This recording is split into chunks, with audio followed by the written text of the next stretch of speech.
అంటే మొట్టమొదట ముందుగా పెళ్లికుల గోత్రం వాళ్ళకు, ప్రభాతస పెళ్లికుల గోత్రం వాళ్ళకి, మౌకల్యస గోత్రం వాళ్ళకి, ఆశ్రేయస గోత్రం వాళ్ళకి, పారాశరస గోత్రం వాళ్ళకి, ఇలాగా ఒక్కొక్కరికి ఒక్కొక్క నంబర్ అంటూ అమ్మవారు ఇచ్చి వారి ప్రకారంగానే అగ్నిగుండ ప్రవేశం చేయాలి, అగ్నిగుండాల దగ్గరికి అంతా అని అంటారు.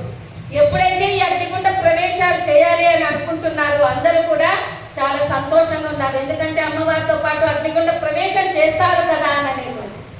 మరి ఈ అమ్మవారితో పాటు అగ్నిగుండ ప్రవేశం చేయడానికి మనకి అగ్నిగుండాల నిర్మాణం, అగ్నిగుండాలు ఉండాలి కదా.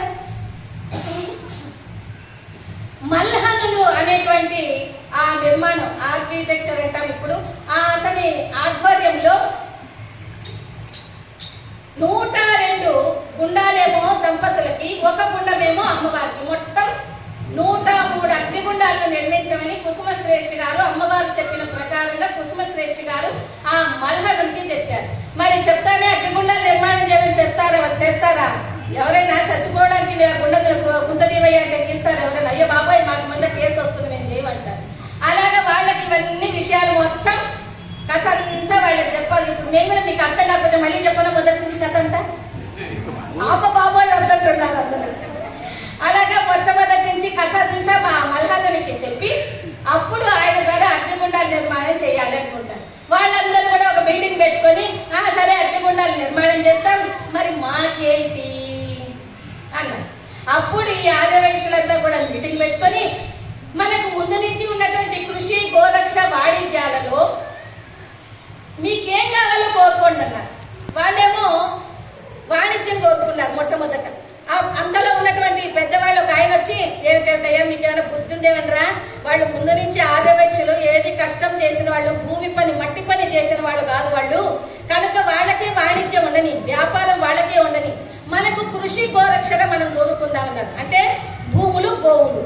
కనుక భూములు గోవులు వాళ్ళు కోరుకున్నప్పుడు వీళ్ళందరికీ పెద్ద డౌట్. ఎందుకంటే భూములు గోవులు వాళ్ళకి వెళ్ళిపోతే ఇక ముందుకంతా కూడా వాళ్ళదే ఎక్కువ పైచేయి అవుతుంది కదా అన్నది. కానీ అమ్మవారి అనుగ్రహం వలన కలిగేటువంటి వ్యాపారాన్ని మన వాళ్ళు కోరుకున్నారు కాబట్టి అమ్మవారి అనుగ్రహంతో ఈనాటికి కూడా మనము వ్యాపారాలు చేస్తూ 3 పూలు 6 కాయలుగా లక్ష్మీ పుత్రులుగా కుబేర సంపన్నులుగా మనం అందరం కూడా పూజలు అందుకుంటూ ఉన్నాము.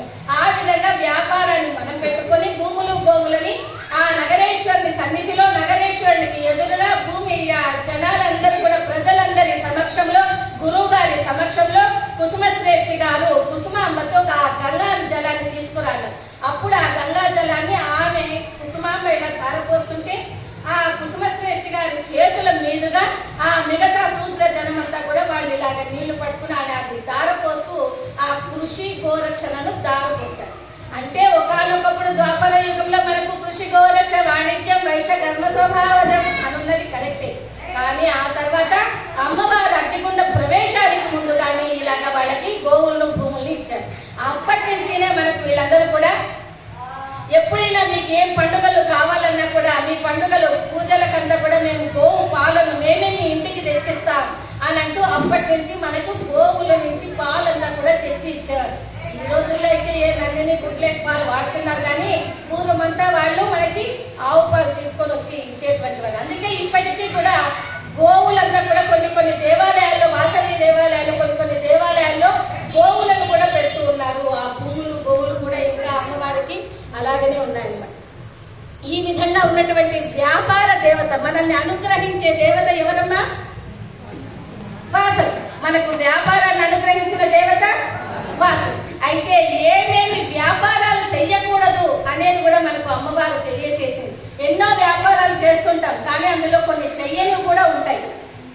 ఏంటో ఏమైనా చెప్పగలరు ఎవరైనా? అమ్మా కలెక్టు, చెప్పుల వ్యాపారం, అమ్మా